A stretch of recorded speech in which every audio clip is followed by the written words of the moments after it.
안녕하세요. 결혼 문제로 골머리를 앓았던 30대 여성입니다. 이제는 어느 정도 정리가 되긴 했지만 그래도 이렇게 사연을 보내는 걸 마지막으로 훌을 털어버리려고요. 요즘 추세가 반반 결혼이길래 저도 반반 결혼을 하려고 했는데 그 과정이 어찌나 험난하던지. 솔직히 옛날처럼 남자가 집 해오고 여자가 혼수를 하는 거면 얼마나 좋았을까 몇 번이나 그런 생각이 들더라니까요. 물론 집값을 비롯해 이것저것 따져보면 시대역 행적이고 불공평하다는 것도 잘합니다. 하지만 반반 결혼이라고 해서 결혼 준비가 수월하지도 않았다 보니 그런 생각을 하게 된 것 같아요. 동갑내기 남자친구와는 꽤 오래 만나다 결혼 얘기까지 나온 건데 아무튼 연애할 때도 어느 정도 더치페이를 하긴 했지만 10원짜리 하나까지 칼같이 계산하는 정도는 아니었습니다. 게다가 연애 초반만 하더라도 저는 이미 사회생활을 하고 있었고 남자친구는 취준생이었거든요. 그래서 어디다 말은 안 했지만 번번이 제가 더 데이트 비용을 부담했었어요. 그래도 크게 불만은 없었습니다. 그때만 하더라도 남자친구도 나름대로 아르바이트도 하고 그러면서 자기도 얼마라도 보태려고 하는 그런 게 있었거든요. 그리고 그런 모습을 보여주니 저도 저대로 데이트 비용으로 기분이 상한다거나 그런 일은 없었죠. 그러다 남자친구가 직장을 구했고 그러면서 그때부터는 어떤 때는 제가 내기도 하고 남자친구가 더 내기도 하고 그러니까 뭉뚱그려 대충 따져보면 남자친구가 4 제가 6 정도 낸 것 같아요. 그리고 남자친구도 이 부분이 내심 마음에 걸렸던 건지 결혼 이야기가 오가기 시작하자 먼저 이 이야기를 꺼내더라고요. 그래서 제가 그랬습니다. 어차피 결혼하고 나면 그 주머니가 그 주머니 아니겠냐고 너무 신경 쓰지 말라고요. 그리고 솔직히 전에도 그랬던 것처럼 먼저 말을 꺼내니까 제가 더 괜찮다 말하게 된 것도 있어요. 까놓고 말해서 당장 제가 남자친구한테 돈 얼마 받는다고 해서 제가 뭐 부자가 되는 것도 아니고 게다가 나름대로 긴 연애를 해오면서 남자친구의 성격이나 됨됨이에 있어서 제 나름대로 높은 점수를 주고 있었거든요. 그러니 뭐 굳이 꼬치꼬치 따져야겠다는 생각을 안 한 거죠. 그런데 결혼은 현실이라는 말이 정말 맞더라고요.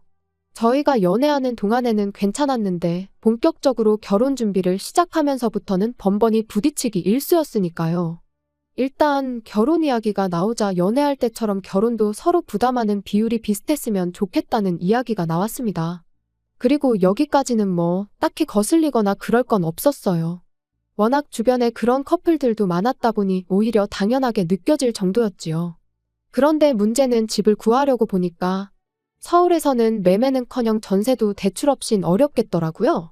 게다가 대출을 알아보니 당장 받는 것도 문제지만 받는다고 해도 후에 내야 할 이자가 무지막지하고.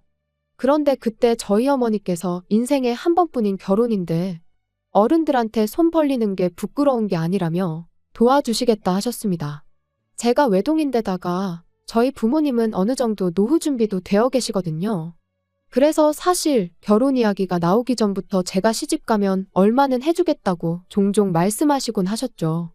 하지만 일단 제 성격이 뭐든 제 힘으로 하는 걸 선호하기도 했고 남자친구랑 반반 결혼을 하는 쪽으로 이야기까지 되었던 상황이다 보니 친정 부모님 도움은 가능한 받고 싶지 않았습니다. 그런데 상황이 상황이다 보니 괜찮다 안 받겠다 하는 말이 입에서 안 나가더라고요. 오히려 그때부턴 제가 친정에서 큰돈을 받아가면 남자친구한테 부담이 되진 않을까. 그게 제일 걱정이 되었죠. 제가 알기론 남자친구네 형편이 썩 좋지가 못해요. 그래서 남자친구가 취준생이던 당시에도 소위 노가다일을 하면서 생활비를 충당한 적도 여러 번이었죠. 그러니 아무리 반반 결혼을 하기로 했다고 하더라도 내가 집에서 얼마를 받아올 테니 너도 받아와라 할 수는 없겠더라고요. 게다가 남자친구가 은근히 고리타분한 구석이 있어서는 그래도 남편이 가정을 이끌어 나가야 한다 뭐 그런 사고방식을 가지고 있었거든요. 그런 사람이 반반 결혼 이야기를 꺼낸 것도 웃기긴 한데 아무튼 그런 남자친구를 자극하고 싶지도 않았네요. 그래서 어차피 대출을 알아보고 있던 상황이었으니 은행 대출 대신 어머니 돈을 빌린 걸로 해서 전셋집을 구하기로 했습니다. 은행에 비하면 저희 어머니 돈은 똑같이 갚아야 할 돈이라곤 해도 심리적인 부분에 있어서 부담감이 확 줄어드니까요. 그것만으로도 감사할 일이었지요. 그리고 남자친구한테는 제가 집 문제를 해결한 만큼 결혼식 비용을 비롯해 같이 쓸 자동차와 가전을 해오면 어떻겠냐 했습니다. 그런데 당연히 알겠다고 할 줄 알았던 남자친구는 언짢은 표정을 지으면서 계산이 맞지 않는다더니 그때부터 언성을 높이기 시작했어요.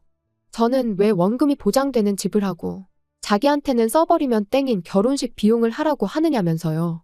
자기더러 해오라는 건 전부 다 사는 순간 중고가 되는 거라면서. 그러니까 자기가 무조건 손해라는 거였죠. 그런데 제 입장에선 저희 어머니 돈이 갚아야 하는 돈이라곤 해도 어쨌든 이자도 안 내고 게다가 제 돈도 목돈이 들어가고 그리고 무엇보다도 결혼이잖아요. 그런데 남자친구는 초장부터 우리가 헤어지기라도 하면 자기가 손해라는 소리나 하고 있었으니 말은 안 했지만 마음 한켠에선 그렇게 확신도 없으면서 결혼은 왜 하자는 건가 싶더라니까요.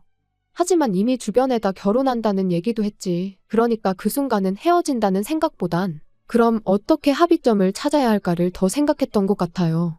그래서 그럼 어떻게 하길 원하냐고 물었습니다. 그랬더니 남자친구 말이 세상이 변했어도 남자가 집해오고 여자가 혼수해오는 게 그림이 맞지 않냐면서 제가 결혼식 비용과 혼수 그리고 자동차를 해오래요. 자기 돈은 전세금에 보태겠다고요. 황당하고 어이가 없었지요. 방금까지는 불공평하네 자기가 손해내 해가며 입에 개거품을 물어놓고는 이제 와서 저보고 그렇게 하라면 저는 뭐 그래 알겠어 하겠냐고요. 게다가 남자친구 논리대로라면 전세금도 반, 혼수도 반, 결혼식 비용도 자동차 값도 서로 똑같이 반반씩 내는 게 제일 공평한 거잖아요. 하지만 결국 좀 전에도 말했다시피 결혼 자체를 물을 생각까지는 당시만 해도 못했기에 알겠다고 했습니다.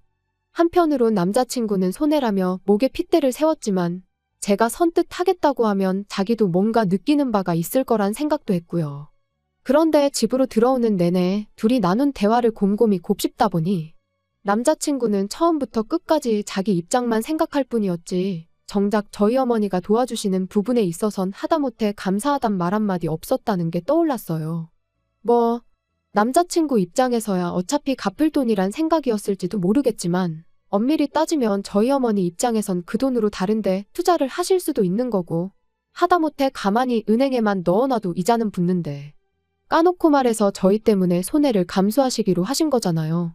하지만 이미 어느 정도 결혼 비용에 있어선 결론을 낸 상황이다 보니 다시 가타부타 따지기도 그렇고 그래서 마음이 좋진 않았지만 저 혼자 생각만 했지 남자친구한테 따지고 들지는 않았습니다.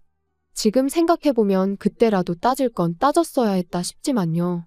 한편 남자친구도 저도 회사 일이 바빠지면서 각자 필요한 건 스스로 알아보기로 했습니다. 그리고 그렇게 열흘쯤 지나 남자친구를 만났어요. 그런데 카페에서 주문한 커피가 나오기도 전에 남자친구가 혼수 목록이라면서 종이 한 장을 들이대대요. 그래서 찬찬히 살펴보니 어딘가 좀 이상한 거예요. 우리 나이가 몇인데 돌침대는 웬 말이며 최신식 세탁기랑 건조기가 적혀 있었거든요. 제가 웃으면서 뜬금없이 무슨 돌침대냐고 물었습니다. 참고로 남자친구는 평소에 바닥도 딱딱하다고 눕기 싫어해요. 그리고 또 저희 부모님도 돌침대를 쓰셨던 적이 있어서 아는데 그게 나중에 이사라도 하게 되면 짐덩어리가 따로 없어요. 게다가 건조기 같은 경우도 저희가 전세로 알아보는 아파트는 옛날 아파트라서 베란다가 좁게 나와서 건조기는 따로 설치를 못한다고 들었거든요. 그리고 남자친구도 이미 알고 있었고요.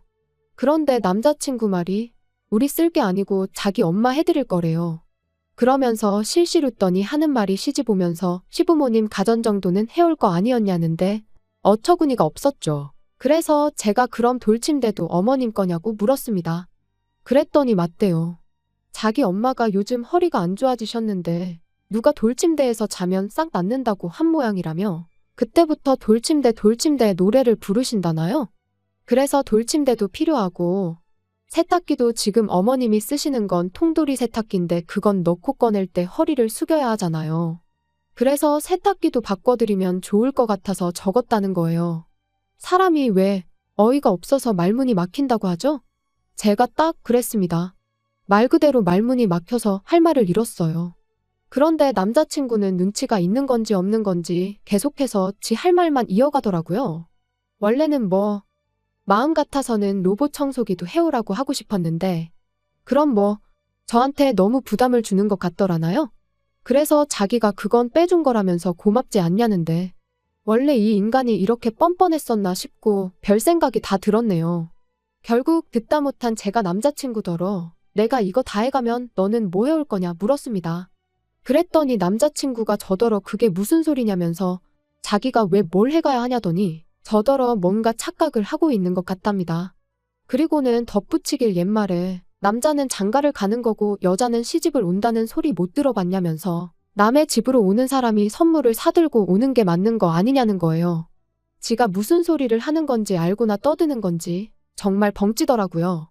그래서 정말 더는 못 들어주겠다며 저도 따지고 들기 시작했어요.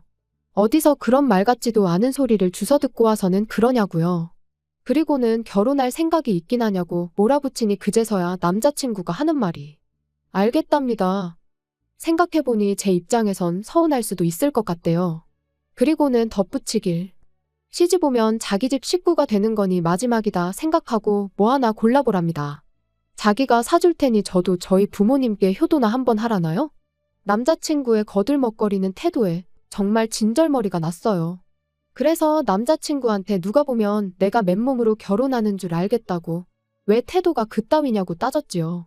그리고는 우리 엄마한테 돈까지 빌려가며 집을 구하는 마당에 마지막이 어쩌구저쩌구가 말이 되냐고요. 그랬더니 어차피 갚을 돈인데 뭘 그렇게 생색을 내냐는 거예요. 그러면서 솔직히 좀 치사하답니다. 딸 시집 가는데 돈을 그냥 주면 주는 거지 갚으라는 건 좀 모양 빠진다고요. 그리고 그 이야기를 듣는 순간 더는 상대할 가치도 없다 싶었습니다. 저희 어머니에게 감사한 마음은 고사하고 결혼 자체를 불손하게 여기고 있다는 게 너무 실망스러웠거든요. 진작에 감가상각 운운하면서 결혼 비용 불공평하다고 노래를 할 때 알아봤어야 했는데 좋게 좋게 넘어가려고 했던 제 실수였지요. 마음 같아선 결혼이고 뭐고 당장이라도 업자고 내지르고 싶었지만 그러기 전에 어떻게든 이 인간을 후회하게 만들어야겠다 싶대요. 그래서 남자친구한테 그런 식으로 생각하고 있는 줄은 꿈에도 몰랐다며 네 진심은 잘 알겠다 했습니다. 그리고는 실은 그렇지 않아도 우리 엄마가 돈을 뭘 갚냐고 갚지 말라셨다며 그런데 너는 공평한 게 중요한 사람 같으니 너도 똑같이 우리 집에서 해주는 만큼 해오라고 했지요. 그랬더니 남자친구가 눈을 동그랗게 뜨더니 당황한 눈치더라고요. 하지만 그러던지 말던지 저 먼저 피곤하다 말하고 자리에서 일어나 바로 집으로 돌아왔어요. 그리고는 어머니께는 결혼 안 할 거니까 적금은 깨지 마시라고 했죠. 그리고는 남자친구와 나눴던 대화를 들려드리니 어머니께서도 뭐 그런 놈이 다 있냐면서 그런 놈하곤 결혼해도 좋은 꼴은 못 보고 산답니다. 돈이 없는 건 둘째치고 그렇게 밴댕이 소갈딱지에 되도 않는 잔머리 굴려가며 계산기 두들기는 놈은 평생 그 모양 그 꼴로밖에 못 산다면서 말이에요.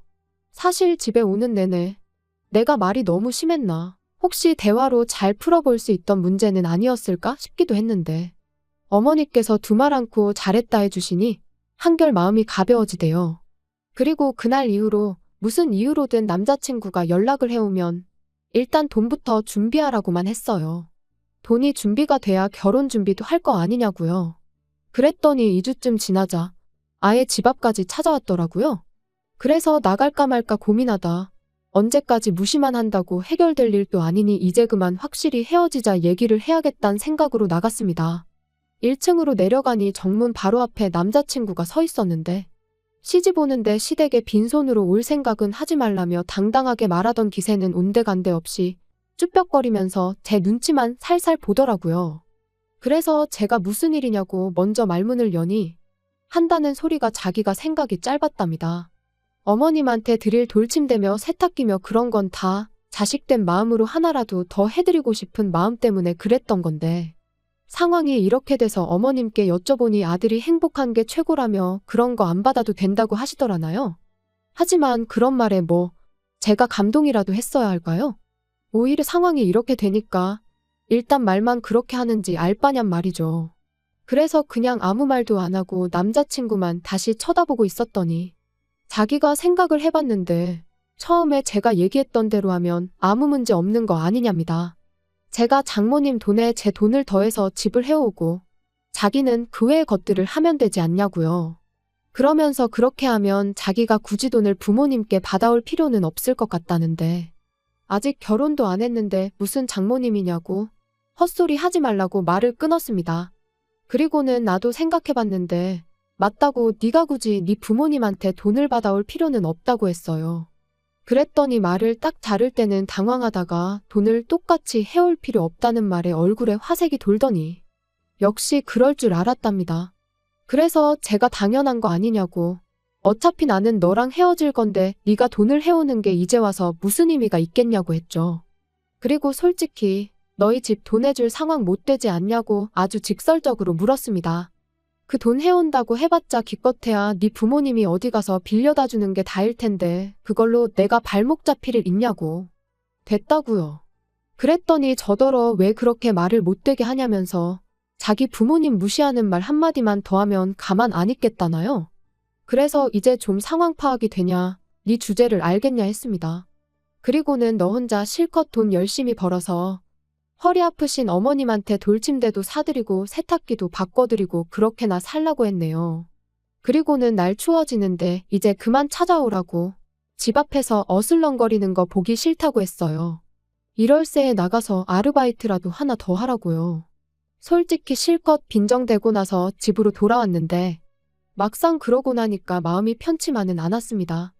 요즘 워낙 이상한 남자들도 많아서 이별하는 것도 조심히 해야 한다는데 제가 너무 자극을 했나 싶기도 하고. 그래서 요즘엔 아버지께서 계속 지하철역까지 절 데려다 주시고 데리러 오시고 그러세요. 이 나이에 아버지 에스코트를 받을 줄은 몰랐는데 파혼도 그렇고 여러 가지로 면목이 없네요. 아무튼 어떻게 마무리를 해야 하나 싶은데 이제 지도 지가 똥차라는 건 확실히 알았겠죠? 하긴 뭐 더는 제가 알 바는 아니지만요. 사연 들어주신 여러분들도 아니다 싶을 땐 확실히 짚고 넘어가세요. 저처럼 좋은 게 좋은 거라고 당장 스트레스 받는 게 두려워서 못 본 척 모른 척 지나가지 마시고요. 옛말에 호미로 막을 거 가래로 막는다잖아요. 여러분은 저처럼 시간 낭비하시는 일 없으시길 바랍니다.